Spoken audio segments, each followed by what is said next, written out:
All right. So let's get back to it. Thank you for going through the break. We are going to, instead of creating a second character tonight, we're going to spend the rest of our time further filling out the backstories of two characters that we've already generated. Some of you, all of you, I don't know. I don't have the list up right now. We're here when we created two high-level characters, again, randomly. There's no manipulation going on. One was a level 17 rogue, wood elf here, named Lairissia Delcorin. And the one generated after her was Hjalmar Undroli. And what was interesting was, here we have two high-level characters. They're of, you can argue, opposing sort of... There's a stereotype in fantasy settings that elves and dwarves don't get along for various reasons. Every world's different. Who knows? What really bonds them is that they have the same bond. They were both nobles, also randomly generated as well. My house's alliance with another noble family must be sustained at all costs. Yet here we see very diametrically opposed characters. We have Hjalmar here, who is a neutral, evil, noble, but knight. Who's a barbarian, a berserker barbarian. And then we have Lairissia here, who is a neutral, good thief, a rogue thief. Both of them, for their races, are young. Hjalmar, dwarves don't live as long as elves do in a traditional setting. Again, hashtag not all campaigns, not all worlds. He's 70 years old, and she is 81.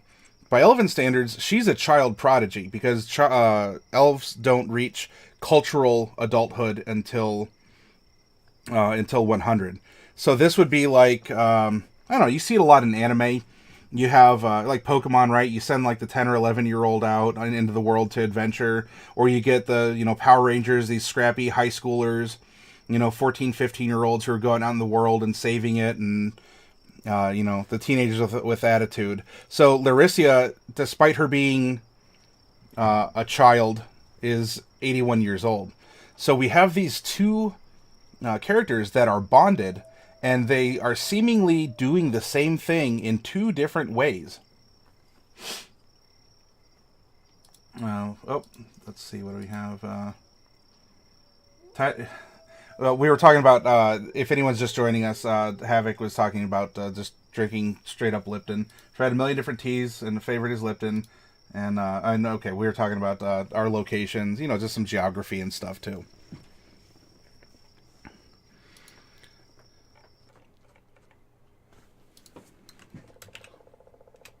Lairissia Delcorin. We're going to write down some female wood elf rogue 17 neutral good noble. And we want to weave her story in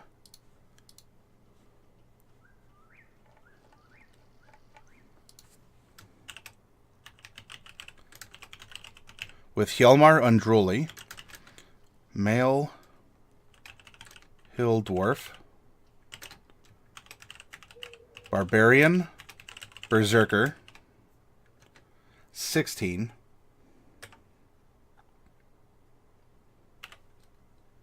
neutral evil, knight. There we go.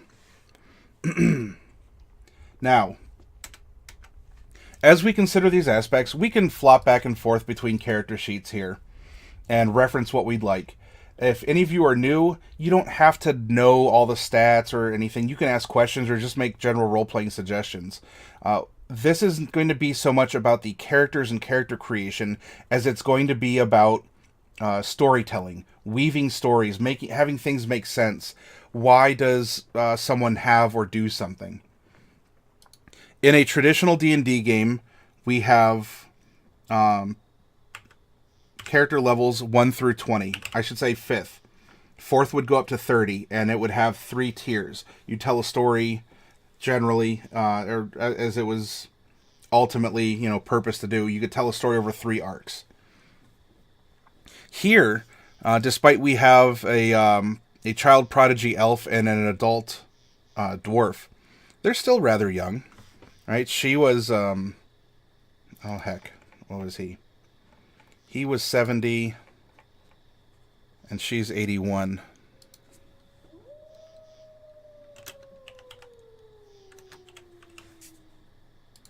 So they were born around the same time. With a long-lived race like that, it's like having a month apart or something. Hjalmar sounds like Gregor Kilgane.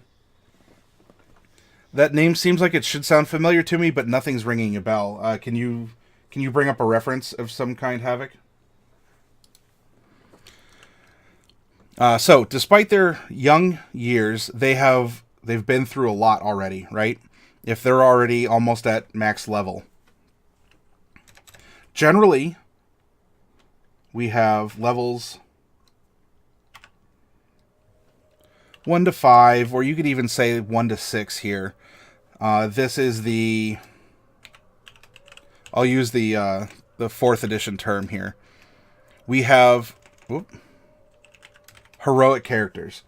You start out, you were nobody. Maybe you're a kid, right? You're going to school, you got your first job, or you learn to be a soldier, or something along those lines. Or it's kind of, if any of you watch Gotham, right? It's kind of like, it's not even Batman year 1. This is Batman, year -10 kind of a thing. Okay, Gregor, yes. Is it, was it Kilgane? I thought it was Clegane, like, with a CL. I might have been mixing things up. Yeah, Gregor, the mountain, right? What if there's an order of knights that the nobles would hire out? She's a disgraced noble doomed to live among the rabble and deal with the common folk. That's not a bad prompt, though. I'll get to why she's a noble or what she does, like how we've built her, because she's built as a very social rogue. So 1 to 6 is heroic. It's, you pick up your dad's old sword, you go out, you get the local goblins in the forest, and you level up, and adventure begins. And then from about 7 to 14 or 15, these are all kind of basic strata. Once again, I'll use the 4th edition term. You have your Paragon tier. You are now seasoned adventurers. You've seen things, you've done things, you're on some kind of a mission, you have a lot of experience under your belt, and you're solid in the world. There's definitely a lot more heroic level people, right? Because everyone can't be level 20. And then you still have a decent chunk of people who are Paragon, right? They're good at what they do. We're talking, the upper brass of police, of military. We're talking, maybe civic leaders are of this mid-level, mid to high. And then we can get into the 15 to 20 is epic. Epic isn't as epic in 5th edition as it was in 4th. But it is still you still get cool powers, you can manipulate things really well. As of this stream and this recording, there's not necessarily a canonical way to go like 21 to 30. But this is where you're refined. You're going to find very few people who can do what these level characters do. That's why you get high-level magic spells, like curative spells, bring people back fully to life, that are costing thousands and thousands of gold, right? Not only do you need expensive components, but, your local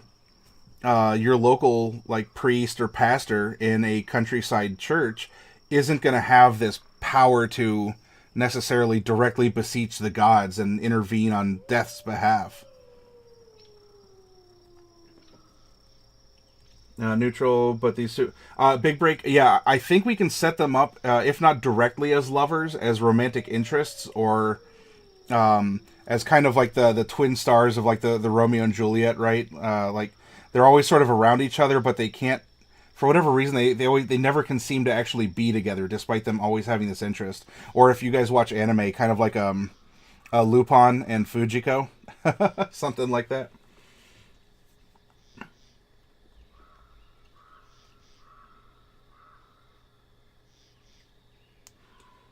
Yeah, so maybe big break, love story that gets a little, like a little rough. That can happen. He's a rough dude, or she's kind of the sneaky, So maybe she knows how to socialize, but she doesn't know intimacy. And I'm not just talking physical. I mean, like, the moment builds and you think they're going to kiss and something awkward happens. RNJ's exactly what I was thinking. Yep. Okay, so here is where we need to imagine the things that are taking place for each of these characters in these strata. Let's go 1, 2, 3. A little bit more. 1, 2, 3.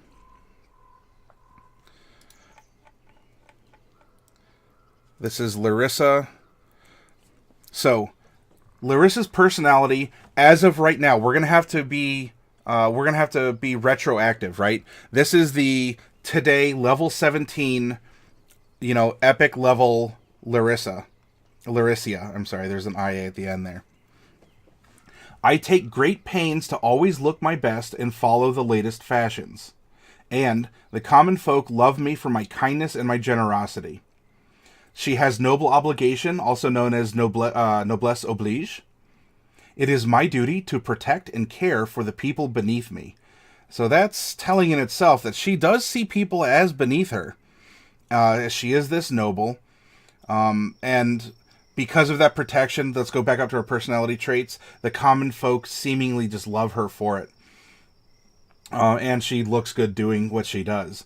Even as a thief, so she's not just going to dress in rags and be a beggar, in order to be a spy and get info. She's going to wear a custom-made tailor, like, formed dress. She'll have her hair done, and everything will look beautiful. The bond, which is going to unite them at some point in time here, probably in the heroic tier. My house's alliance with another noble family must be sustained at all costs.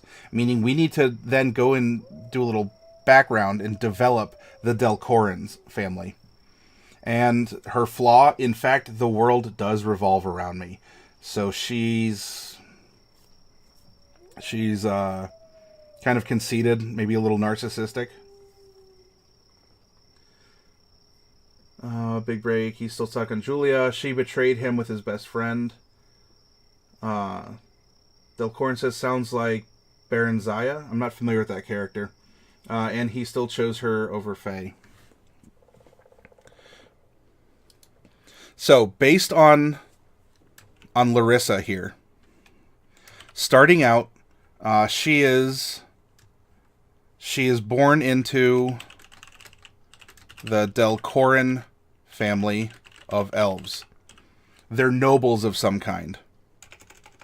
She is not a high elf, meaning that as a wood elf, well, again, we're talking generally. By default, she's not a high elf, so she doesn't have intrinsically the muckety muck. Maybe her family is somehow like nouveau riche, right? They struck gold, literal or metaphorical. They are successful merchants. Maybe because the high elves tend to be a little more isolated, the wood elves are the ones willing to be the middlemen, and that's how they make a good living. But she was born into the Delcorin family of noble high elves. The family earns its clout and fortune by blank. This is something for us to fill in. We're going a little bit even before Lairissia is, a sparkle in her dad's eye kind of a thing. Who are the Delcorins? What do they do? Why are they important? What could lead to such a lifestyle that you have a low-born elf, wood elf, who is then, who grows up and has this haughty sense of, self-awareness and importance? At some point in time, the Delcorins are going to enter into a relationship of some kind with the Undrolis.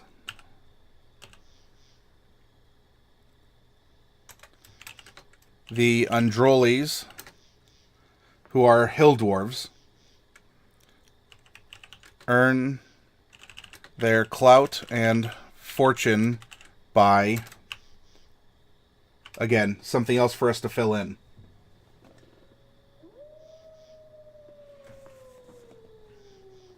Okay, we got some chat and discussions here. And any of you lurking, already chatting, you're welcome. Throw ideas out. Let's see what sticks. I don't have all the answers. This is purposely done with you all in mind so we can be creative together. He goes on to say... Delcorin answered my question. Queen Berenzia of the Elder Scrolls universe. I'm sorry, I've heard of those games. Like, I've seen them played a little bit. I haven't really watched through. So the particular NPCs, that was lost on me. When I saw that, even as a young person, I got the notion that they had crossed the line and been intimate. Big Break suggesting drug smugglers. They're drug smugglers. Maybe. And you know what? If there's a secret that needs to be maintained, so maybe the Delcorins, they live the high life and they're rubbing elbows, but maybe they're exporting some elven wine that they shouldn't be, some fey wine.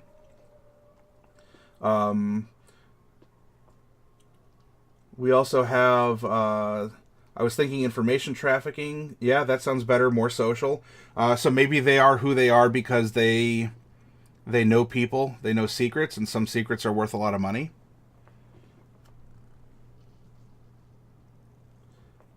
If they're smuggling drugs, they wouldn't be good. Yeah. Babacus says smuggling even drugs is just chaotic. Thank you for joining the conversation, Babacus. And it can be chaotic. I don't know. Organized crime is lawful in its own way. You could argue it might be lawful evil.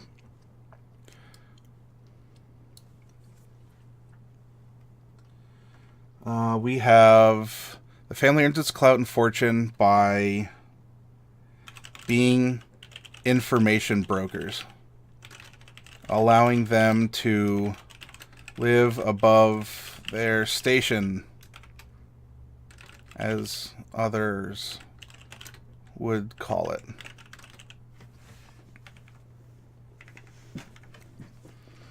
At some point in time, then, we have this family of wood elves who are information brokers of good or bad things.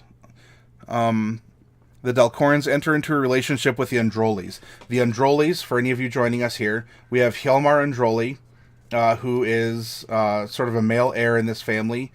He is this big, tough... He is a barbarian, but he's rolled as his background as a knight. He is neutral evil, but he's not the I kick puppies and eat babies evil. He's just very full of himself. He's very proud. He's very, I'm the best and no one can approach me. So he's self-centered, very selfish. In fact, we get into his personality traits. No one could doubt by looking at my regal bearing that I am a cut above the unwashed masses. Now, this is... Remember, this was all these two characters were randomly generated back to back. Meanwhile, we have Lairissia, who's the opposite, the unwashed masses lover.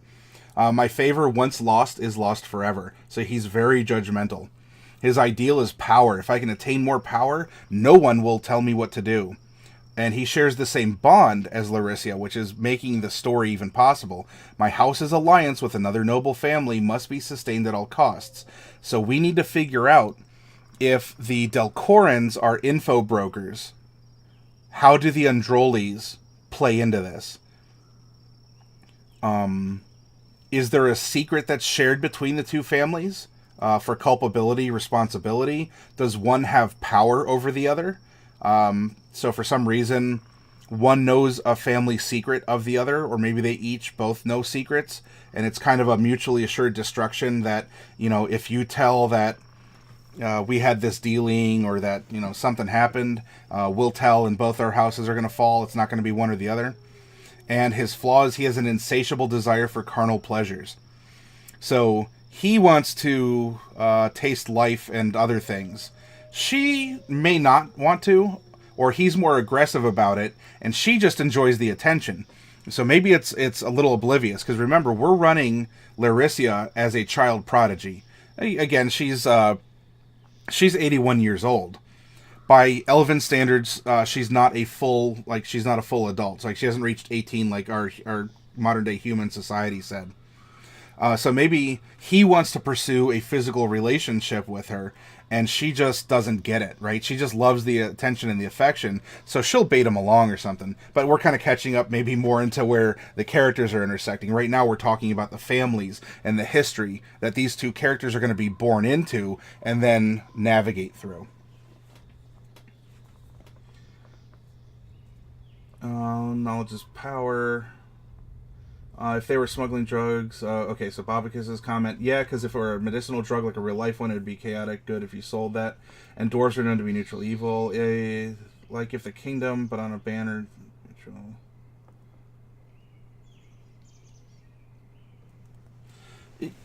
Yeah, possibly. We can narrowly define alignments, or we can broadly define them. You can still do some chaotic things as a neutral evil or neutral good character. The alignment works best if we're looking at one point of view. For instance, if you watch Star Trek and you're like, oh, well, the Federation is, neutral good. What else have we really compared that to? If we had a TV show that lasted 7 seasons that was taking place in the Klingon Empire, and you can argue Deep Space Nine gets close enough, for this alien point of view, you'd probably say that the Federation might be like lawful neutral, chaotic neutral, maybe even neutral evil itself. So it's kind of a perspective thing.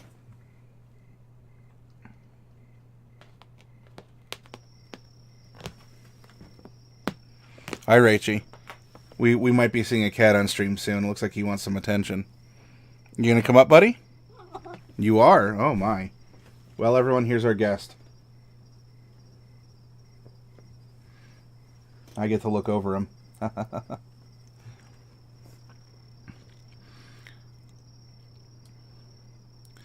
All right. So, elves are tend to be more surface level, even higher treetop level. Then we have dwarves who are surface level, but then they also tend to, go downwards. They each have their diametrically, like their opposed cultures, languages, that kind of a thing. This is Rachie, and that's his butt. You're all welcome. Who'd have thought you would have got cat butt, right? So maybe the two are info brokers, but they go in different directions.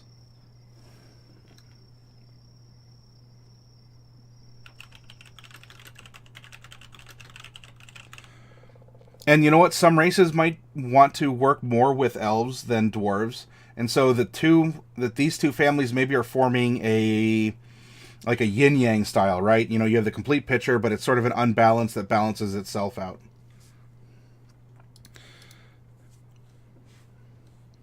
All right. So now the house's alliance must be sustained at all costs. Let's build this family's history. Why is it so important that the scions from each of these families, despite their opposition, like their different lifestyles, their different attitudes, despite this diametrically opposite way of living, what do they both have to sustain? What is the bond? Like, what is actually the bond, not just the concept of the bond?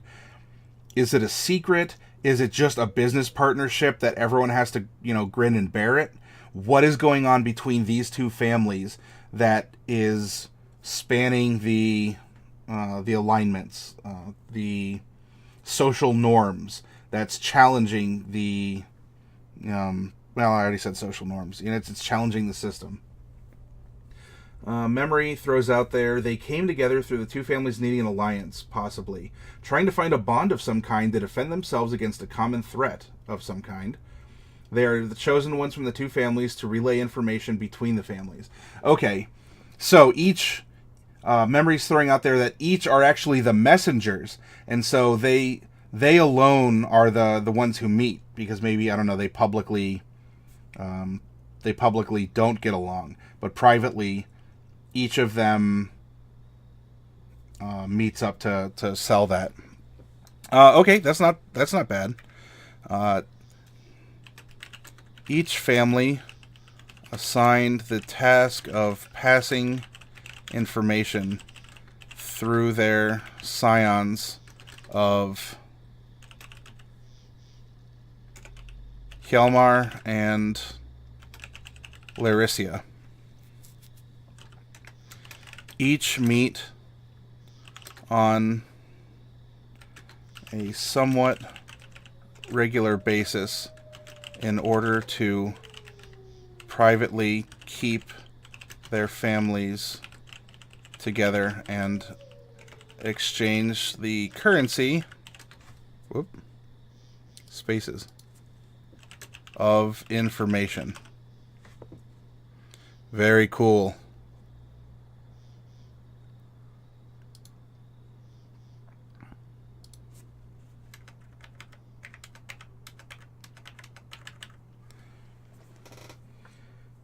Trying to form a chat, yeah. Babika says they could be working two sides of a cartel. Yeah, so maybe in the lower levels here, they were sent out as kids, and, maybe they weren't evil or good at that point.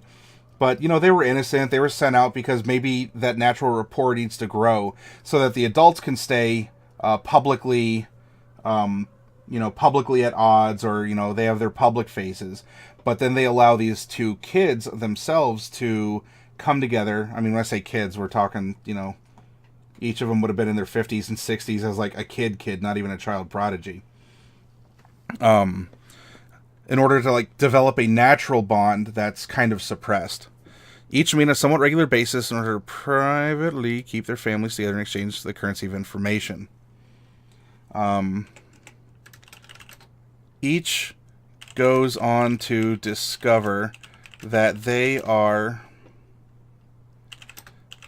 the tools of effectively the same cartel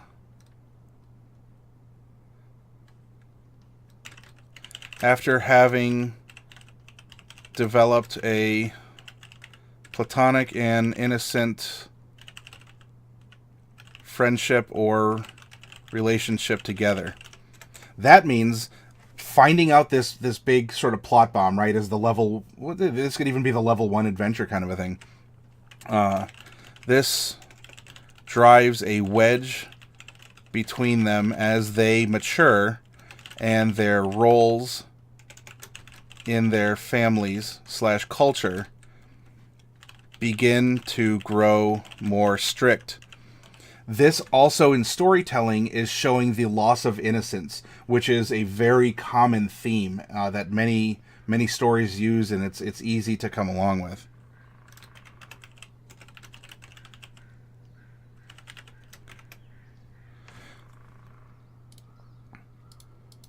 So in this case, let's say Lairissia becomes more conceited because she is expected to navigate high social circles among other elves and what the elves might consider to be enlightened races. Which could even be the High Elf subrace or Dragonborn or, some enclaves of humanity. Delcorin's offering, Hjalmar's family is very powerful in the region. Their main competition would be devastating if they came to power. Lairissia has information about a plot that would overthrow his family, and it's so damning that she can't let it get out. Hjalmar and Lairissia work together to thwart the overthrow. Oh, okay. So each of them have a shared enemy, and that is we can use that as a rebonding agent, right? So you have young, innocent, we'll say love, but it could be platonic. Young, innocent love, then they're split apart as their roles in the family and in the culture of their people demand more of them. And then they each grow to their different, more mature personalities. Then we suddenly get an external threat occurs, and that's going to have them cross paths again, which can also lead to, I'm sure, some very interesting and awkward scene like, oh, hey, it's you. It's been 10 years. How have you been? Memory Lapse offers, or maybe the family bond between elves and dwarves is seen as taboo in the world they are in. Yeah, I think we're entertaining that, especially one being an elf and the other being a dwarf. It could drive them even further to do their best to keep their family bond together. Bobicus asks, are they living in the same place, or is the dwarf in a mountain home and the elf in a village? It sounds like, I mean, nothing's definite right now, but it sounds like they're living in separate places, and it's just that they have cause to encounter each other often enough. So each is spinning wheels in their own place, and every so often, the teeth of the wheel come together, and then they part again, and then after however long, the teeth come together and part again. All the while, the cog of the storytelling machine is turning and turning. So she becomes more conceited, leading to her now more adult traits. Hjalmar is more, we can think dwarves, carousing. They're more gruff and direct. He's expected to be this strong scion of the dwarven clan or family, and so this is making him. This is kind of hardening him, especially what if he doesn't want to do it? What if he really fosters like a soft heart, but he just has these expectations that give him such a hard outer shell? And so he wants to actually love Lairissia. He wants to be tender with her. He wants romance and intimacy. But because of these expectations, and so we have his flaws. He has very carnal. He seeks carnal pleasure. He then visits the pillow houses, and so he finds false love, or he's like, oh yeah, I'm a man because men do X and Y to with women, or. And so he's putting up this front, but he really has this tender spot. And maybe she's doing the same, or because she's at least a little younger, we have her being somewhat naive to, what he would want. It's not that she doesn't want something, but she doesn't know what she wants yet, where he's a little bit more mature and aggressive about it. Yeah, not just other clans. Like it's actually like elves and dwarves just they can meet, but they can't, they can't actually, like, be together, kind of a thing.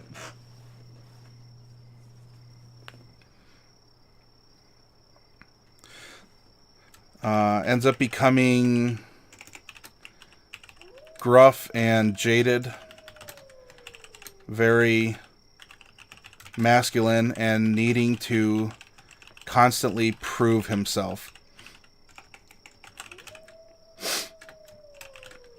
This lends to his imposing demeanor and his we'll use a fancy word. His brusque nature.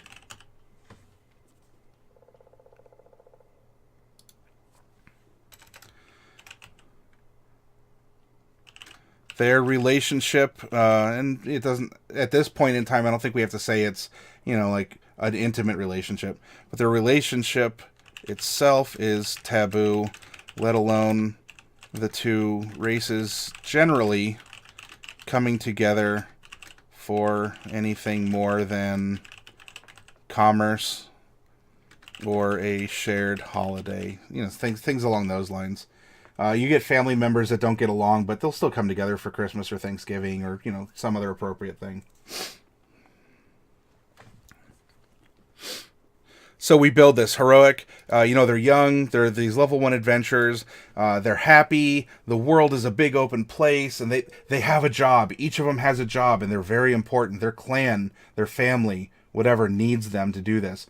And so they build and they meet each other, and they develop these little skill sets along the way. Oh, yay, I'm a level 2 adventurer now, level 3, because, they climb over things, or maybe they, maybe they get together for their information exchange, and there's, and this could even seed something later for that external enemy. Maybe they discover a spy, or there's a combat that's showing, oh, you know what? Hey, someone else was here. They don't know who it is, so they take the information back, and that causes everyone at their clans to, pucker up and like, oh no, it's so-and-so, or wait, you're saying someone else was watching? Well, shoot, who else could know?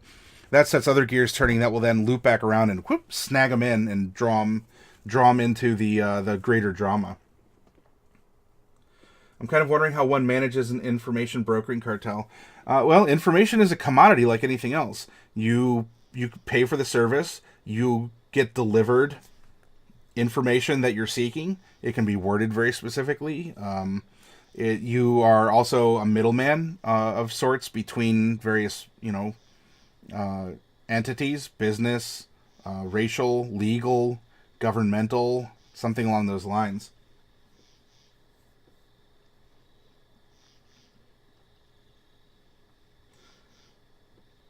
Big Break says, no, they'll get intimate. It'll just be classy like with Spike and Faye. You won't find out about this until the end of the relationship, and they won't say it. The common enemy could just be some punk human trying to break into the spy game.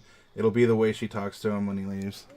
I was also saying Fujiko and Lupin would be an interesting one, too.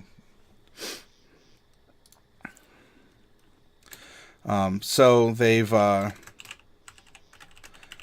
grown together, then apart.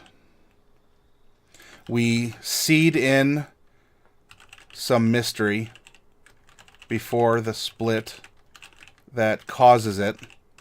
Maybe then they're young, right? They had all these ideals, and then they get upset with their families, but it forces them to kind of grow up and learn what their family needs them to do.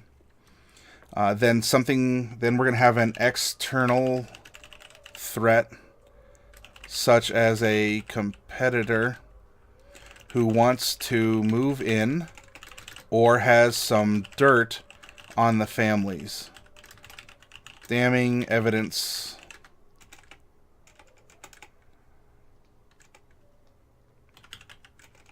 Why can't I? There we go. That can expose them. Perhaps even centered around the two kids themselves. The families act and banish the two kids to answer to the blackmail and buy themselves time to address the outside problem. This will then bring us down into our Paragon, right? So now if we go with this, they've been sent out, and if they can maybe, their adventure, right, it's the two of them, or maybe they have some friends helping them too. They need to set out. They've been publicly banished so that, face is saved. Their Paragon is to investigate the outside entity and continue to grow by exploring their differences and realizing the good and bad in each other. In a storytelling process, this means that we could devote a chapter, half a chapter to, Lairissia saying, oh, no, look, I'm the best at this. You leave this to me, Hjalmar. You're just good at bonking things until they stop moving. And, that might make him puff and be upset. But she goes, and yeah, you know what? In one part of the chapter, she succeeds. And then when it comes time, because she gets captured by someone, Hjalmar comes in and, knocks the guy out. And then he says he's going to try and assert dominance, right? Because he's this kind of like macho, selfish dude. He's like the Gaston of the Disney Beauty and the Beast. He's like, no, stick with me. I got you. We're going to get out of here. And they get out of here. And then they encounter a situation that he can't just punch his way out of or kill his way out of or whatever. And then she bats her eyelids and the guard says, all right, go on. I didn't see you for whatever reason. Are you familiar with the D&D villain Shane the Shy? I have not heard of that villain, Bobicus.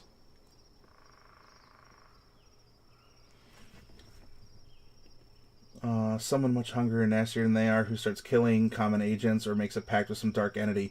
Yeah, Bobicus, that's pretty good too. We'll put that as possible leads here. Could be an organization under a dark influence.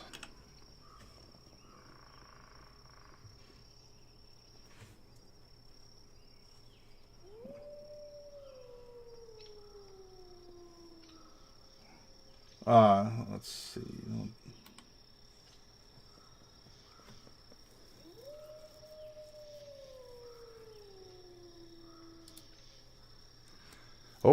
Well, there's a lot here. I'll keep this open on the side. However, just because I want to keep the narration going, Bobicus, I'll read it and I'll get back to you on it. But if others want to read it too, I'm going to narrate the things that you say and the thoughts that we're putting together, so you don't have to just, watch my beard flap as I'm talking here or I'm typing. You can just sort of sit back, close your eyes, imagine these things that are interacting, these gears that are turning, or, you could read Bobicus's link as well. Okay, so in Paragon, they investigate the outside entity and continue to grow by exploring their differences and realizing the good and bad in each other. In this adventure we're writing for them, each has moments to shine and moments of failure.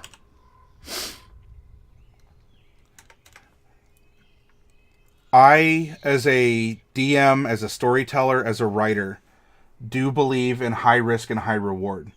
And that the seriousness of something is how do I want to put this? Something is more serious if there's a high risk, and one of the highest risks in that can exist in D&D is death and loss. Yes, there are raise dead spells. Now in my world, I am very sparing with those. You can't just go to the local church and give 100 gold pieces even to a capable caster and expect that to happen. There are mortal consequences for things along those lines.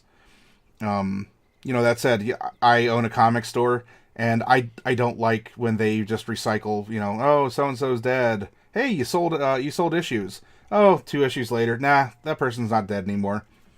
All right, well, so the death was cheapened, and I expressed that emotion for nothing. If people can't actually die, what stops them from doing anything? Where's the value in what they're doing or in who they are? If you take this ability to actually lose someone or something away.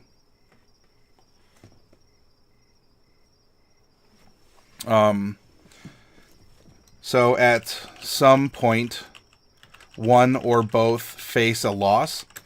This could even be this could be they're both they're both trying to get away in a rowboat, and it's sinking, and for whatever reason neither of them can swim, and they're both here, oh, we're gonna die together, and they have this breakthrough moment of, despite each of them being different, each of them having their own ways of life, they say, in the face of death, we're actually not all that different. They both face a loss under great sacrifice. This becomes a uniting force between the two.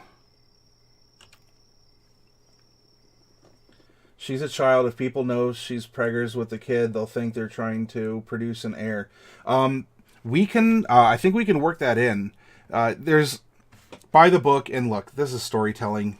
Do we have to always go by the book?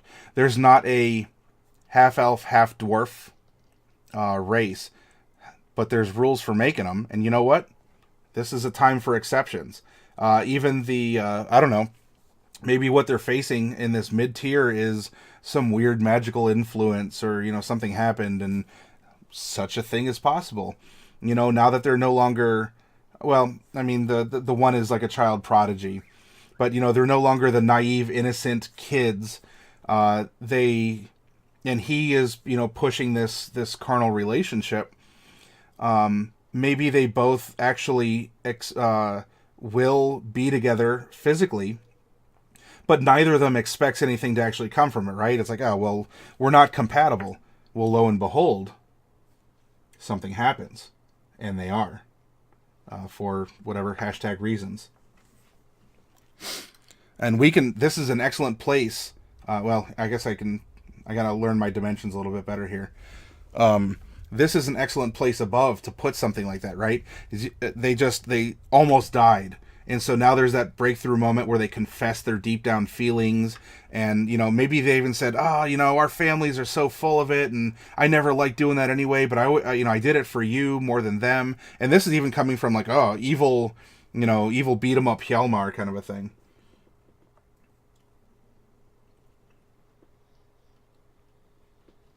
She wants it. He wants nothing to do with it, but is compelled by a weird, reluctant instinct to see the child brought into the world and protect her until then. Yeah, that could be. He could be like that begrudging, kind of a. It's interesting seeing the guy being tsundere about something, because it's normally the other way around, at least in anime. If you haven't gotten the idea, I watch anime and I read a lot of manga. It's because uniting force between the two. They share a final moment together, breaking down the walls they built. Saved, preferably not by Deus Ex Machina. My goodness, that is not the best way out of a situation. Pardon me. Having someone completely unknown or a MacGuffin or something like that come in and save the day when you're trying to build personal relationships with characters. This is a personal pet peeve of mine. If you guys can do it, and you know what, a lot of mods do it. Heck, I've done it even in my campaigns. But I personally love the development and the struggle and the triumph of the person not having an outside force come in and do it for them. So they're saved and now find themselves closer than ever, despite their differences. This rallies them to make the final push into completing their family's tasks. This also sets up a physical / romantic aspect that they never had before. A consequence of that relationship ends up binding them further, such as a taboo or otherwise unexpected pregnancy from their dalliances.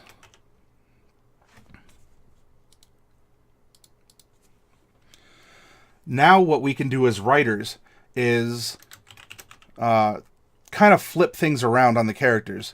She needs to toughen up to see her own goals through, let alone be able to bring the child into the world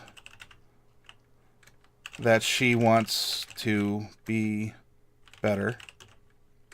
He softens his edge some to care after her and the child she's carrying.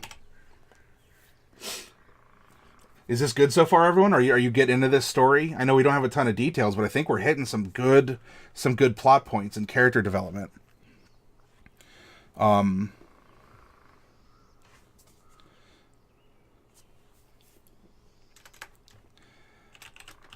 push ends Paragon by overcoming the aspect of the outside threat that was harassing them. They return home to share the news of their victory.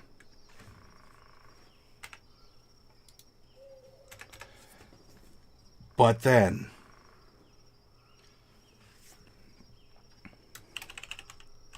returning home. All right. When they return home, there are some, did stormtroopers come and blast, Auntie and Uncle down? Did they come home and actually share news and they were that was accepted, and now the challenge is the fact that here they had to publicly banish them for reasons that didn't exist, and now they're actually being banished for reasons that do, because now they're in a relationship, or, after there's whatever the gestation time of elves or dwarves or, a mix of the two is, it's not going to be you know, well, it'll be some time before she actually shows. And everyone's going to question because she's always carried herself like, I rub elbows, I'm really good at socialization, and that's fine. But it's obvious if you're carrying a kid after some point. Maybe one of the threats becomes the families as of learning through the grapevine of her pregnancy. So the families can end up. So returning home, they find distress and anger after they open up about their, because this is like a secret mission, right? Their clandestine victory. Then the moral enemy becomes the fact that they are now outcasts from the very same families that sought to protect them.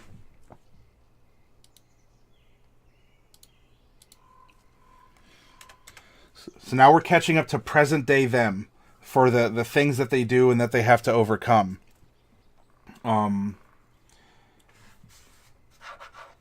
With the ultimate moral threat, they fought so hard and they came home and they're like, we saved you guys, we're saving the family. And in fact, they still want the families to be around because if they're going to be united by this odd prophetic, this weird occurrence of, an elf and a dwarf being compatible in this way, they still want the families to be around.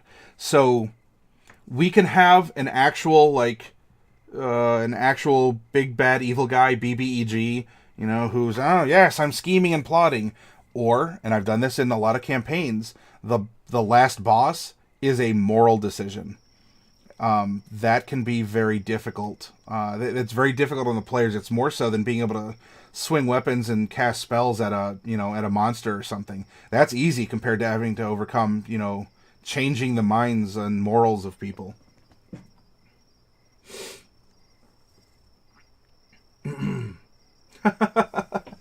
Big Break says they end up giving the child to the local guild master who happens to be a sorcerer and sees the child has some sort of magical aptitude. He decided to change the child's name to Mimm to hide his identity. Something like that can happen. I think that would make for a good... I think that would make for sort of like a good epilogue at the end. That's a way that we can then weave in this third character. And so really, Hjalmar and Undroli, who then would go on to be the parents to Mimm, that we can add at the end. But what is they might have to rebuild and reclaim their respective empires. That's true. They could each end up overcoming the head of their family, and in an epic campaign aspect, right? Because we're at the point where if you're a spellcaster, I mean, these aren't spellcasters, but if you're a spellcaster, you can teleport around the world, you can communicate instantly over 3,000 miles, you can cast, city block destroying fireballs. As this berserker, I mean, let's look at his, he is just a fierce fighter. This dude will be tough to bring down in combat. She is even, she's dodgy. Yeah, I mean, look, she has 88 hit points to... And how does she have 88 and he has 91? I'm gonna have to look at that. He should have Handover Fist more hit points. Even though, yeah, she is a level higher, but... Anyway, I'll get back to that. Yeah, Mimm might take the child because he's out or something along those lines. We'll work that in. Don't worry. They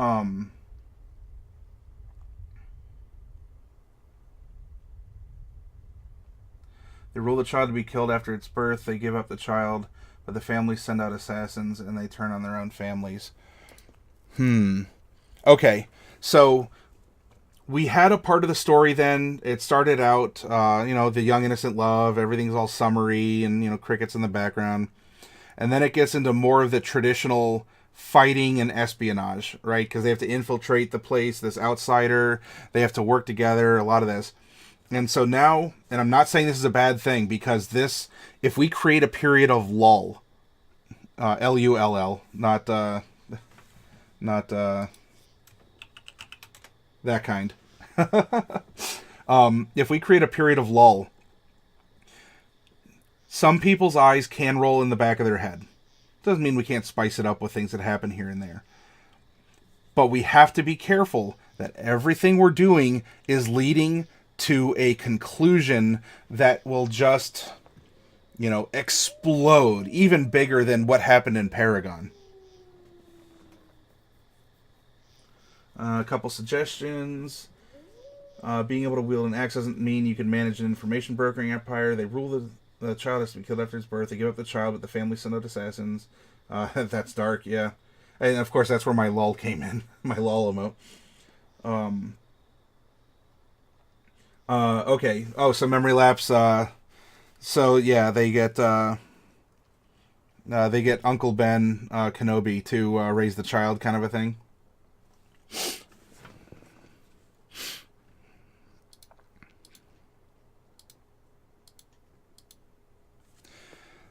So at this time, action levels decrease, and it becomes a contest of wills, patience, negotiating, and even some fighting. Especially like if we go now that they're splitting back up-ish, and he's going back to his family and she's going back to hers, they're each going to have to solve these big problems within the family in their own way. And does the social rogue have the strength to overcome her family's patriarchs and matriarchs? Does the, beat 'em up, hit 'em all barbarian have the mental wherewithal to be able to navigate the lies and the more social or mental plots of his family? And then it's a good test to demonstrate that each of them, through their past interaction, has rounded out more as a character, making them each strong leaders, who then will sit atop their leadership role. Mimm's the weirdo dwarf that's a sorcerer somehow. He's going to get better than anyone how to raise an elf. Yeah, you know what? It takes a strange person to live a strange life and interact with other strange occurrences. I think we can weave that in at the end. Let's just get there first. So the action level decreases. Home becomes a contest of wills. Each separates into their respective houses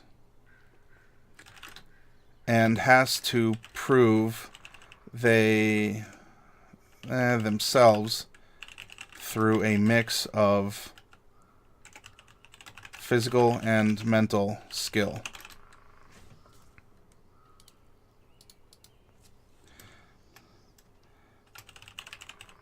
Separate but together, they overcome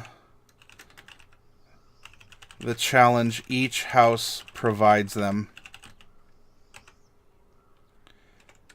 to sit in a position of leadership. Now we're getting into, this is the level 20 stuff, right? So maybe even years have passed. In the book, we might take a couple year break to show, that they've tried to reintegrate, and now we can open up in a in media res, which is like, some people, they don't really call it Tarantinoing a film. In media res, you open up with action, so it grabs your attention. Then you can kind of explain how it got to that point. Separate but together, they overcome in the position of leadership. So now, this is the last push, and they're each going to be these level 20 characters, at some point in the near or somewhat distant future. And then they're going to be these young but wise but strong, not Mary Sue's. We're not making Supermen here. We're not making Goku from Dragon Ball. I have my biases. But they're still strong, and they've proven themselves, leading then as young rulers to hundreds of years of prosperity possibly through here. Yes, so Babacus, we kind of need... There's the moral last boss that each of them are going to have to overcome. Is there a physical force of some kind? Could it be that the matriarchs and patriarchs of the family themselves will unrelentingly look to put them down or silence them, so that despite them wanting to preserve the family, like both of them, the neutral evil and neutral good character both, wanting to keep their families around, they are forced in a position where they have to possibly even kill their kin, because their kin will kill them for who they are and what they've become, and especially for what has happened when they were out together. Vegeta is a better dad than Goku. Yes, break bad. Or big break.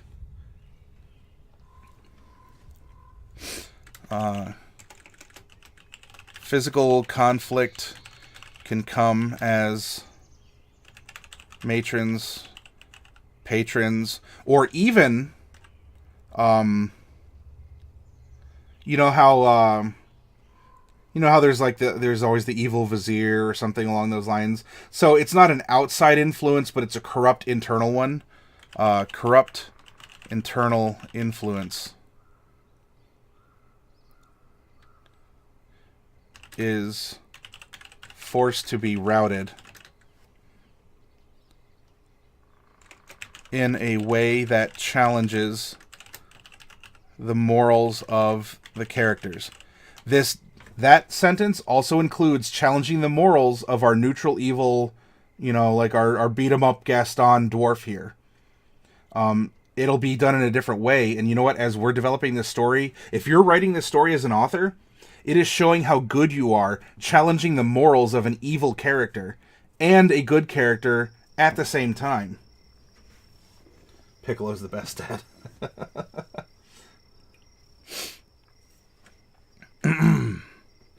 And then we have our, we'll say 21 plus is our epilogue.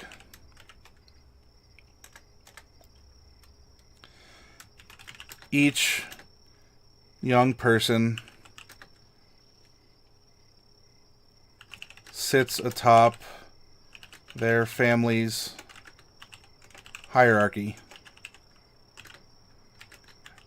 A balance of strengths and having overcome weaknesses.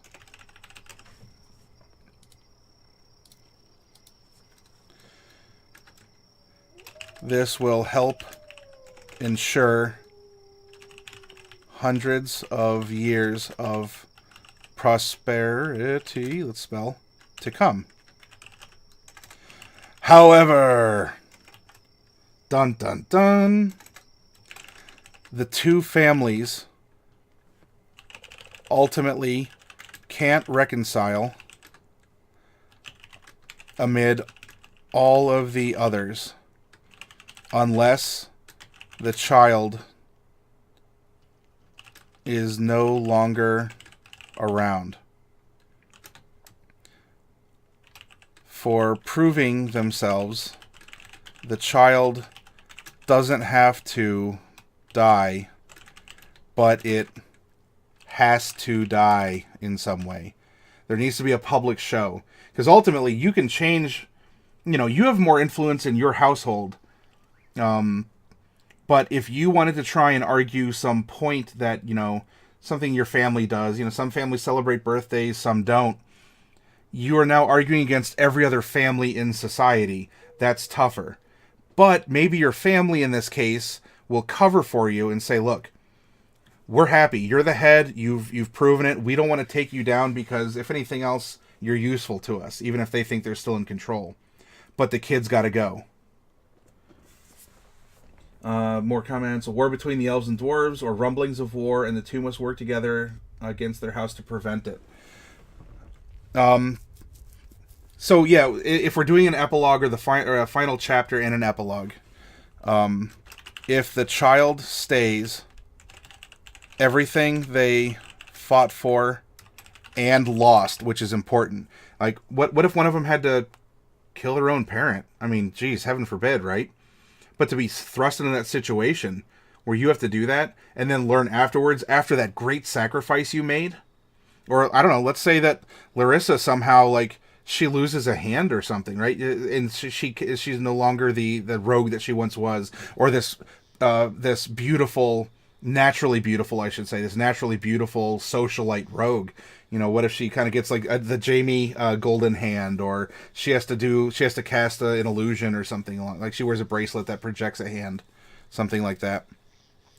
Everything that they lost now is threatened by this other force. You know, just when they thought, as before in the story, you know, then it's the opposite, right? They're running and they're, oh, we're gonna die, and then suddenly they overcome it. Oh, we're relieved. Now, oh my gosh, it's over.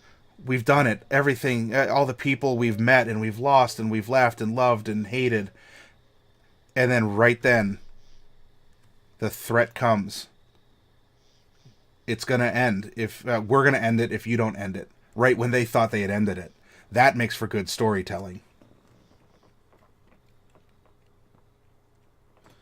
Memory Lapse says, this turns into a huge social conflict that turns into physical altercations, but the only way to overcome the threat eventually is to gain power and change the ways of thinking, and prove that the Dwarf Elf mix is not an abomination. Yep, so we can lead that in. We'll do this in the epilogue. You're getting right to it. So, they conspire in order to keep the peace and prevent wide-scale conflict, since the private business of each house is probably known.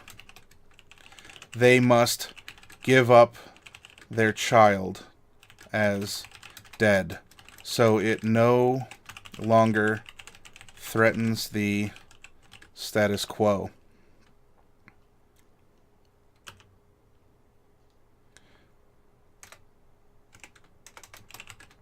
They meet someone who can make the child disappear. Here, we weave into the story another character. An eccentric elderly dwarf named Mimm.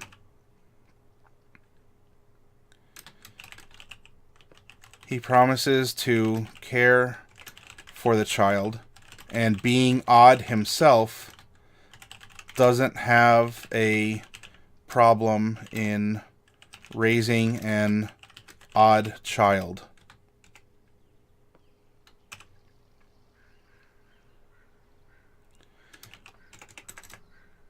In the meantime, each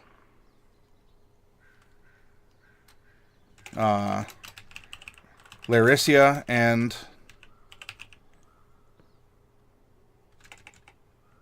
Hjalmar work within their communities to, over time,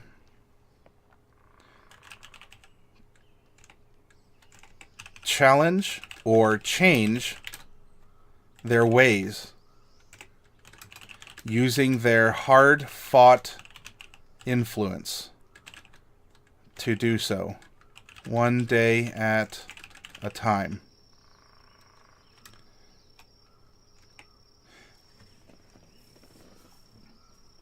After this pairing, the Dwelf becomes a canon race, yes.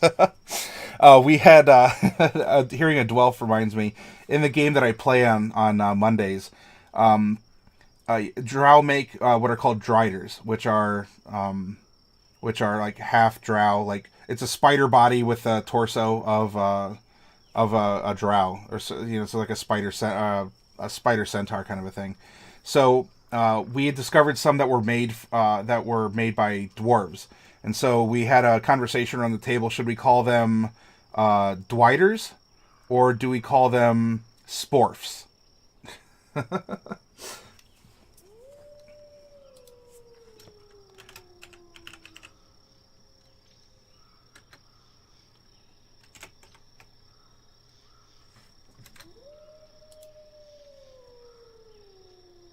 Let's see. I can do a...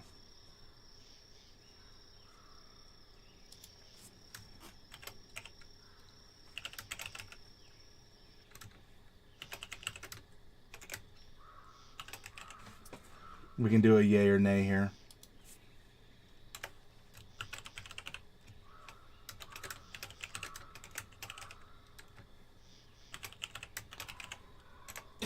There we go. So now what this does for a campaign, we just wrote a book. We just wrote a 350-page novel if we wanted here.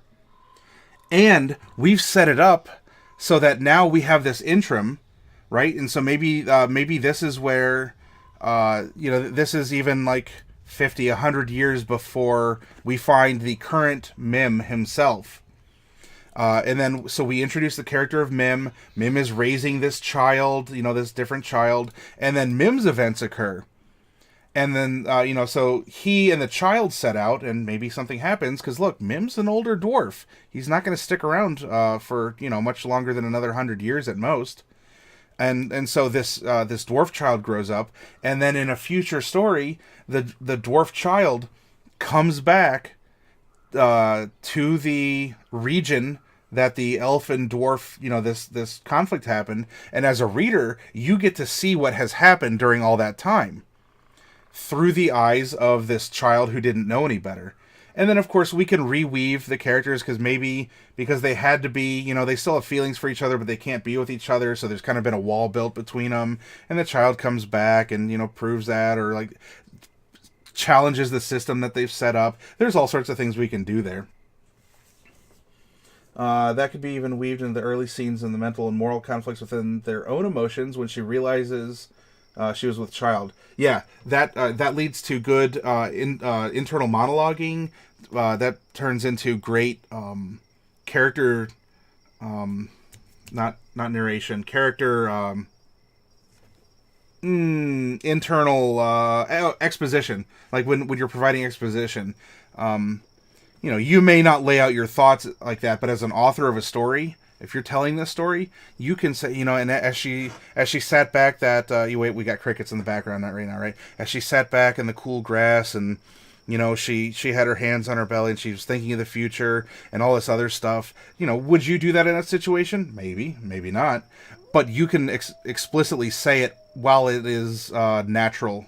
It is natural feeling. I'm picturing Mimm as yogurt from Spaceballs. Merchandising.